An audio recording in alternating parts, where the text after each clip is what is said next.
Dark Souls is officially hitting its rebellious teenage years, 14 years old and still pulling off jaw-dropping surprises. In December 2024, a groundbreaking warp glitch shook the speedrunning world and shattered one of its biggest barriers. The speedrunner QueueKyoo made history by becoming the first person ever to complete Dark Souls Prepare to Die edition in under 20 minutes without using force quit wrong warps. I fucking did it, dude. That's a massive deal. In this video, I'll break down the new world record and explain the brand new techniques that led to this achievement.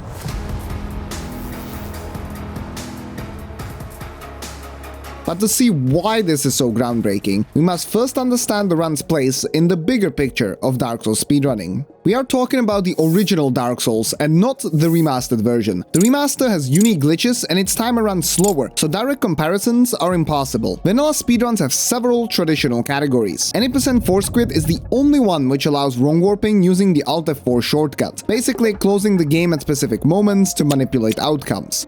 While clever, it's controversial because it relies on actions outside the game itself, so it's confined to its own category. On the other hand, speedruns without force quits, such as any %, are way more popular, and that's where QueueKyoo's world record falls and why it is so special. You see, the last 10-minute barrier in any % was broken in 2020, and for years no one thought that a run under 20 minutes was possible, but the community, once more, defied all expectations. Before the new discoveries, the record stood at an impressive yet frustrating 20 minutes and 19 seconds, using the Black Knight Greatsword. But now, almost everything differs, including the class selection. Instead of the usual Thief, Hunter or Pyromancer, the choice is surprisingly Bandit with Black Firebombs. Unlike most other runs, the initial equipment plays no role here, so attributes make the difference, and Bandit has the highest starting strength. Black Firebombs are of course used for defeating the Asylum Demon early, but also serve an important purpose later.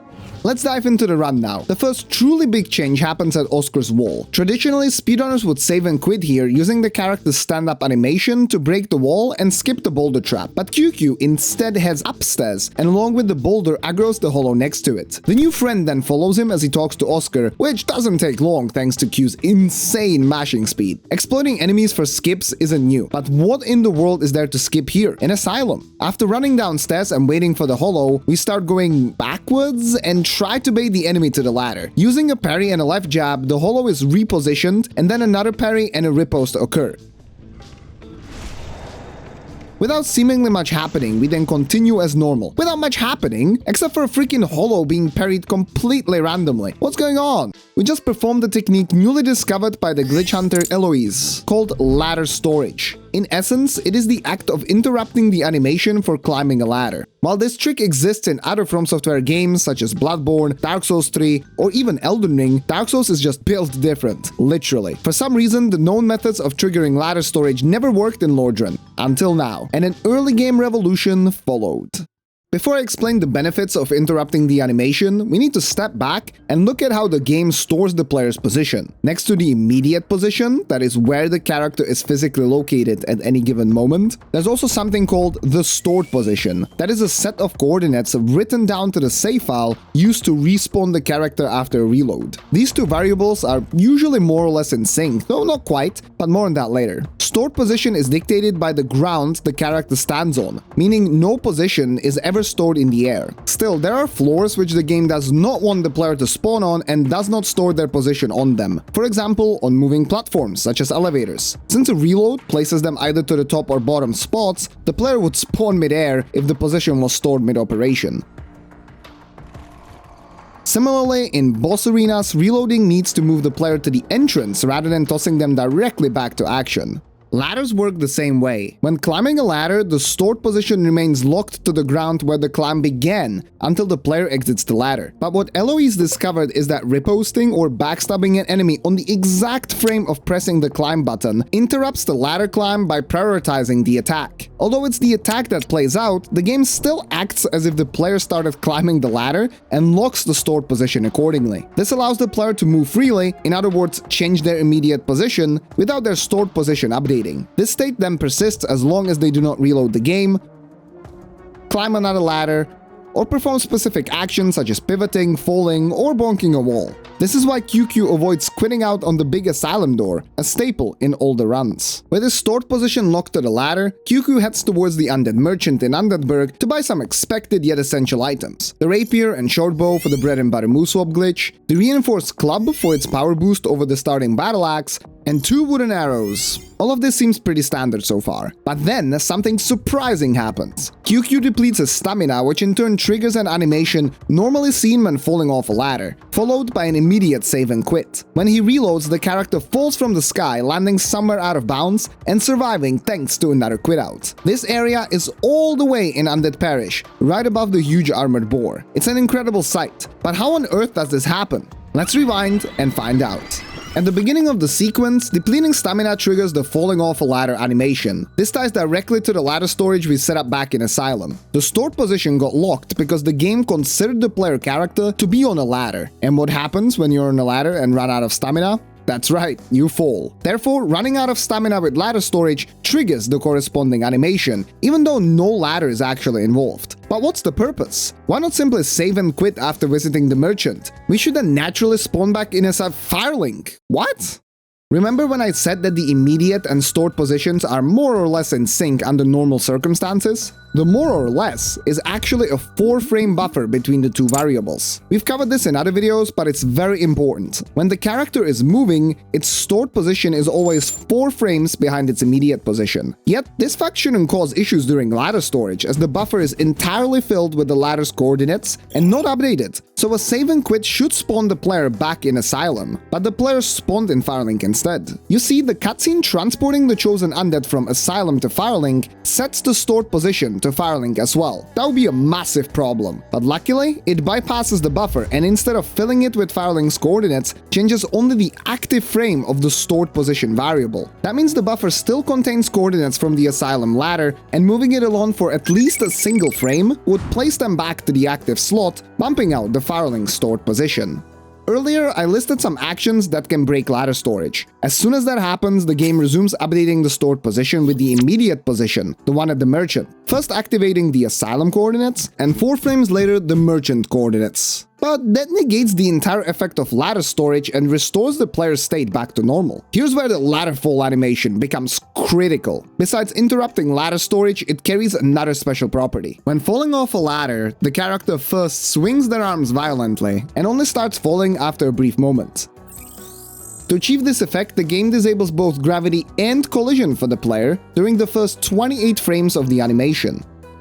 This means the character isn't technically touching the ground, and the game can't update the stored position. It is during this overlap of ladder storage being broken and the no gravity effect being applied that the game updates the player's stored position for just 1 frame. Meaning the most recent frame of the buffer is filled with the immediate position at the merchant, in effect pushing out Firelink's coordinates from the active slot and replacing them with Asylum's. The buffer remains static over the next 28 frames, creating the perfect opportunity to save and reload and warp to the active stored position at the ladder in Asylum. We call this process the ladder warp glitch.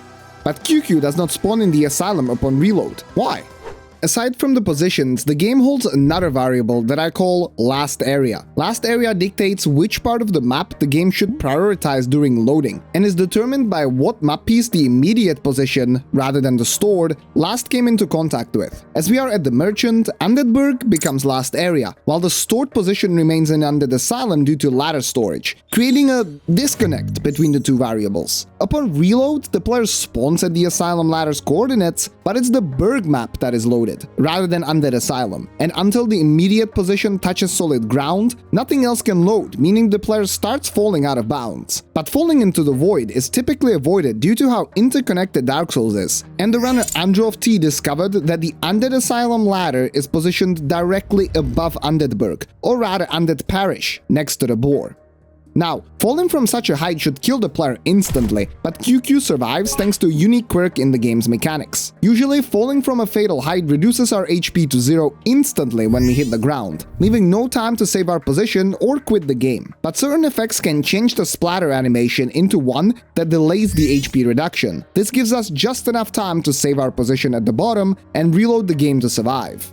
The sorcery fall control is a well-known example, producing fall control quit-out glitches. Remarkably, spawning mid-air rather than on solid ground also triggers this delay, allowing QueueKyoo to store a position and reload safely. This is not the last time we will see this principle exploited.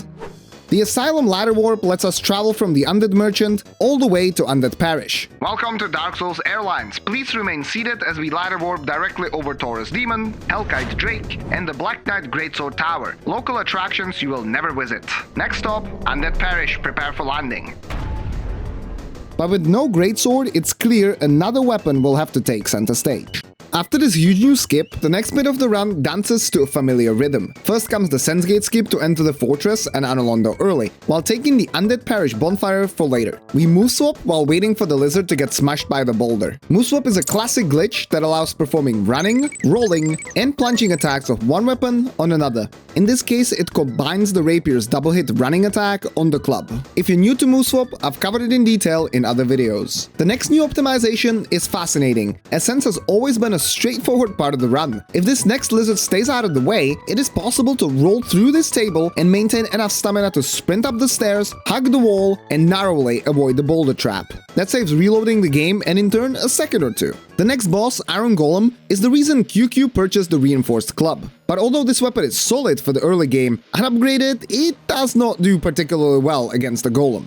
Our goal is to make him fall off the bridge. That requires dealing 400 damage below the knees for a stagger, then another 200 to make him stumble. Since the club alone isn't enough, the remaining black firebombs can help, especially because they can deal double damage by hitting both legs at the same time. The fight starts by throwing one of them while avoiding the opening projectile. Next, we hit the golem with 2 running attacks and throw firebombs while stamina recovers.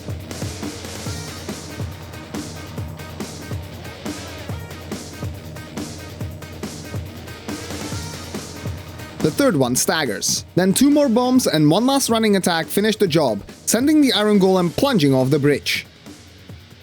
Now, if you were counting, you're probably shouting at the screen, "Wait, I saw 6 firebombs, I swear that was totally 6 firebombs!" And you're not wrong. The 6th firebomb comes from the item dupe glitch. Consumables without a confirmation prompt can be reused by pressing the Use button at the exact moment the last item is consumed. For the firebomb, that is a 2-frame window. This glitch has been commonly utilized to dupe small souls for early leveling, but applying it here skips a running attack and an R1, shaving precious seconds off the fight. It doesn't look like it, but our attacks are so precisely calculated that they deal exactly 400 damage to stagger and exactly 200 for the stumble. Not a single point of damage gets wasted. That's also why the weaker battle axe wouldn't cut it, although the damage difference is tiny. With Iron Golem defeated, the next objective is to reach the Anolondo Cathedral and secure the final key item, the Lord Vessel. QueueKyoo does some cool parkour along the way, first on the rafters and then on the spiral staircase. These jumps don't save a lot of time, but every fraction of a second matters in a 20-minute speedrun. Fighting Ornstein and Smo with the club alone would be madness, so we require a different weapon, and the closest, most viable option is the trusty Dragon Tooth. QueueKyoo first levels up at the Cathedral Bonfire, allocating 12 Faith for the Force Miracle later, 27 Strength for the Dragon Tooth, 12 Dexterity for his short bow, and finally 12 Attunement for 2 spell slots. After grabbing the weapon, he heads to the boss arena while applying the AI break glitch. I've covered this in full detail, but briefly. We can delay the activation of the boss AI by precisely chaining specific actions. Enemy AI checks for targets every 5 seconds. At the same time, every weapon toggle deloads the player for a few frames to save the new state. If we time the weapon toggle exactly at the 5-second mark, the player effectively becomes invisible to the AI during its update, keeping it idle for at least another 5 seconds or until it is attacked, giving QueueKyoo a crucial window to set up. But that doesn't mean the fight becomes easy. After attacking, QueueKyoo gets a decent, but suboptimal pattern, bleeding a few seconds.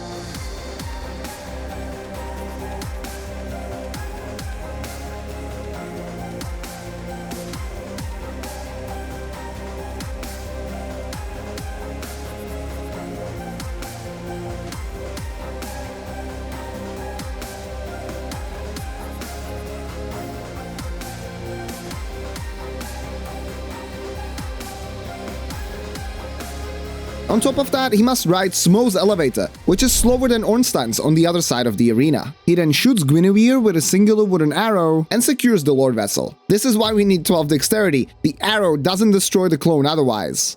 Even after clearing Sen's fortress, the bells still need to be rung to unlock Firelink Altar for the final wrong warp to the kiln of the first flame. QueueKyoo heads back to the gargoyles first and tries to AI break the hollow room, but distracted IRL fumbles the execution. Wow! I'm busy. Huh? I don't know. Despite taking a hit, he manages to squeeze through. With a mid-game weapon, the gargoyles should go down quickly, unless they fly up. Please don't fly up. Thank you. Oh my, you fucking bitch. Of course they did. Missing the first running attack on the tail meant QueueKyoo needed 3 hits to finish them instead of 2. After ringing the first bell, it's off to Blighttown to ring the second. First, the Moose-swapped club sends Lotric off a cliff. This is important as it prevents him from killing the Firekeeper and keeps the Firelink Shrine bonfire active. Without the master key for the New Londo shortcut, QueueKyoo must pull off the Blighttown skip to reach QueueKyoo's domain. The skip abuses the aforementioned disconnect between the last area and the stored position variables. We keep the stored position in a specific spot atop the elevator in Firelink, while using the immediate position to set the last area to New Londo. Upon reload, the player spawns mid-air because it's New Londo that loads first, despite the stored position remaining at the top of the lift. A quit out then prevents death from fall damage, exactly like during the ladder warp earlier. The only difference is that the disconnect was caused not by ladder storage, but by the unstable ground of the elevator. QueueKyoo navigates a narrow seam alongside New Londo while out of bounds to reach a point above QueueKyoo's domain.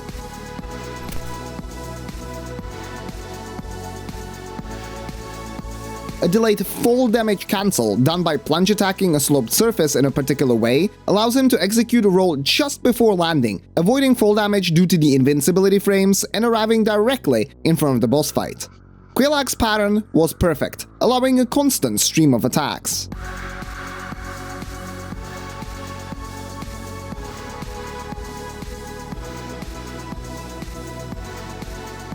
With Firelink Altar unlocked, we must now prepare the final wrong warp by visiting Petrus, but his shop is open only to members of the Way of White Covenant. Yet to skip the lengthy acceptance animation, we engage in some super clever menuing. By opening the start menu at the same time as triggering the dialogue with Petrus, our inputs now control both the dialogue and the menu simultaneously. We scroll to the status page in which pressing A does nothing, so we can mash through the conversation without causing mischief in the menu. We answer yes to the first question, and switch to the system menu to confirm a save and quit, but the last input also skips the final line of dialogue, and just before the game fades out to the main menu, we agree to join the Covenant. Our affiliation is updated instantly, while the quit out bypasses the lengthy animation. Upon reload, we access the shop and purchase Force, Homeward, and 2 talismans, one for each hand so we can cast using both the L1 and R1 buttons. QueueKyoo then places the Lord Vessel at the Firelink Altar, where he attunes the 2 miracles and warps back to Firelink Shrine for the final wrong warp. The glitch was previously performed using Fireball, which the Pyromancer class starts with. The idea of the setup is to cast one spell with the animation of another spell, in this case casting Homeward, which takes the player to the last bonfire with the animation of Fireball.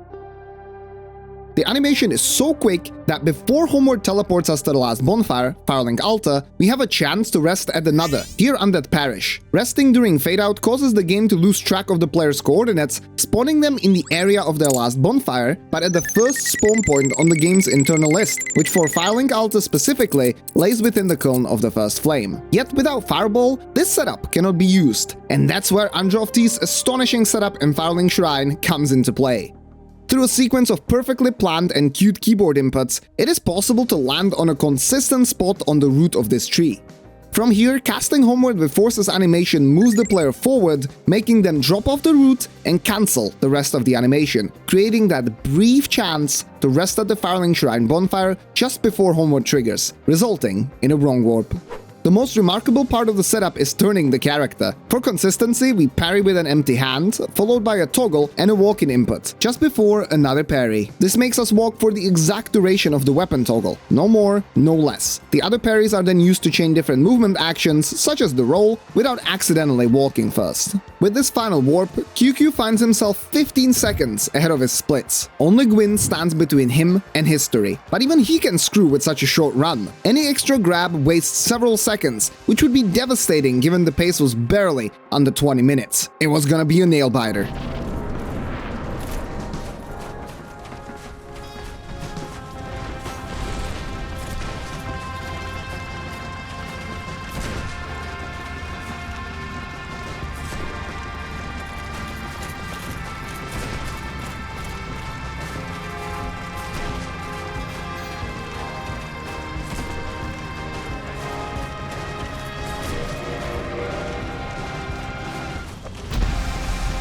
I fucking did it, dude. Gwyn's RNG can ruin even the best of runs. Yet, for QueueKyoo, Christmas came early as on the 23rd of December 2024, he delivered a perfect fight to become the first person to complete Dark Souls 80% in under 20 minutes. This run sucked. Why am I emotional? This monumental achievement is the result of the hard work of the entire speedrunning community. From the recent discoveries of Eloise and AndrovT to the countless runners and glitch hunters who have pushed the boundaries of what's possible. This record is something we can all celebrate. The run wasn't perfect. There were notable points of improvement as shown by the record already dropping to 1928 since I started writing this video. But whatever happens next, one thing is certain. QueueKyoo's name will forever be etched in history as the first runner to break the 20-minute barrier. Thank you for joining me on this deep dive into one of the most exciting Dark Souls speedruns in history. If you enjoyed this breakdown, don't forget to like, subscribe, and share your thoughts in the comments. Until next time, thank you for watching, and may the flames guide thee.